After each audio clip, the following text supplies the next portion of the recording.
Some like the anti-lag. Others like the easy horsepower. And I think we all can agree, we all do a double take anytime we see an OG Godzilla cruising down the street. This once forbidden fruit became legal in the US just a few years ago. Well, now like 5. And at the time, you could find a decent example in the low 20s, which, believe it or not, this example for $21K was owned by the one and only Doug DeMuro. As many of you know, my Nissan Skyline has been in a museum for the last 3 weeks. So today I am going to take it for its very first drive since getting it back. Let's see how it does. Wonder what quirks and features it had. But in the past couple of years, prices have been going nuts. Like this one that sold for $86,900 at auction. Or the one that sold for 6 figures. That was part of the legendary Paul Walker's collection. Yeah, you had to pay a hair over $100,000 to get this one-of-a-kind JDM track monster. It's safe to say that this twin-turbo rocket is one of the best Japanese sports cars ever built.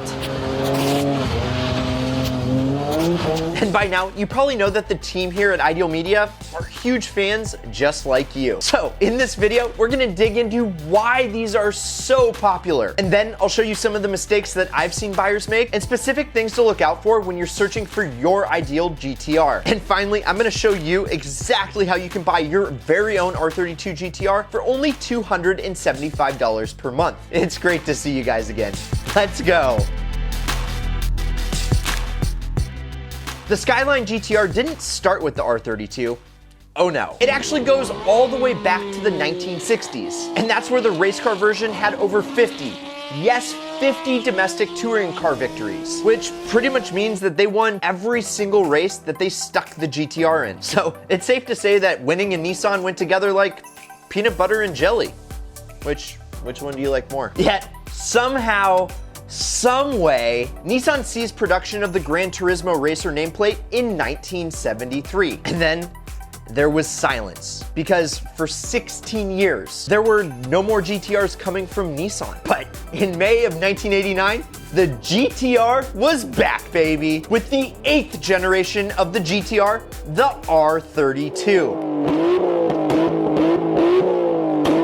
And I don't know about you, but personally, I think the R32 is the best looking GTR out of the R32, R33, and R34. Let us know which one you like the most. And the reason I love the R32 is because it's got those wide fenders, the classic 4-round taillights, which is the inspiration for this legendary R32 Ideal t-shirt. Snag yours up in the right-hand corner or click on the link down in the description. And just the overall long coupe body design.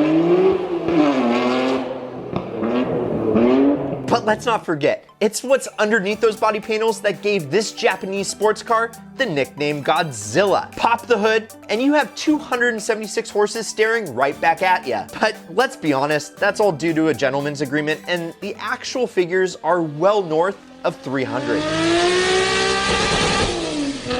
And to make that happen, the RB26 DETT that powered the GTR was breathing through twin turbos and has gone down in history as one of the best motors of all time, if I do say so myself.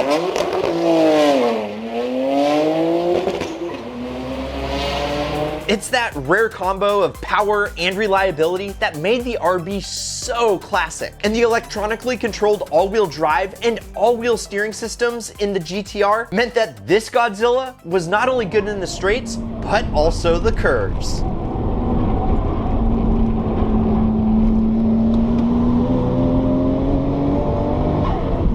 Wubba wubba. Which makes this car great for the track and, well, the street. But the track is where it got its name. The GTR absolutely dominated the Japanese touring car championships, winning every single race it entered in its first season, and taking home the championship not 1, 2, 3, but 4 years in a row. This thing was so dominant that it was banned from the Australian Touring Car Championships. Today, with its motorsport success and extremely tunable chassis, it's easy to see why people really want the R32. And with nearly 44,000 GTRs built and sold during its production run, it's not necessarily a very rare car, but it was never officially sold here in the USA. So when the 25 year came into effect, these things became a very hot commodity. But remember, these things are at least 25 and now 30 years old. So there are some very specific things that you need to watch out for when you're looking for your ideal R32 GTR. So before we dig in, there's one thing that I'd like to note, is that having a garage in Japan is few and far between. A lot of these R32 GTRs, they lived outside. And due to the climate in Japan, that means they're extremely susceptible to rust, or in the car community, we know it as cancer. So the very first thing you wanna look for when you're looking at an R32, it's for corrosion. Literally climb all around the car and look for any signs of repairs or rust. Because here's the thing, if you do find the cancer, it can get expensive extremely fast. And here's a common trick that I've seen a time or three. Some sellers will underseal the car to hide issues. So you gotta be extremely careful if the car has been sprayed with a protectant underneath. Secondly, we can't forget that these are tuner cars. So most of them have been driven hard and put away very wet. So just make sure you keep an eye out for mods, and less mods, the better, but finding a heavily modded R32 doesn't make or break the deal. You just gotta be a little bit more wary. Now, as for the power plants, you wanna remember that these twin turbocharged engines are now 25 to 30 years old. So if they haven't been freshened up, they're probably getting a little bit tired at this age and they're gonna need some service. Three things you're gonna wanna check. The first one being the oil pressure gauge, which stock isn't that reliable, but if it shows around 2 bars at idle and 4 bars at higher RPM, you probably have a decently solid motor. Secondly, if the car's stock, the boost gauge should read about 0.8 bar. But remember that gentleman's agreement that I talked about earlier? Well, 276 horses was thanks to one thing, a factory restrictor.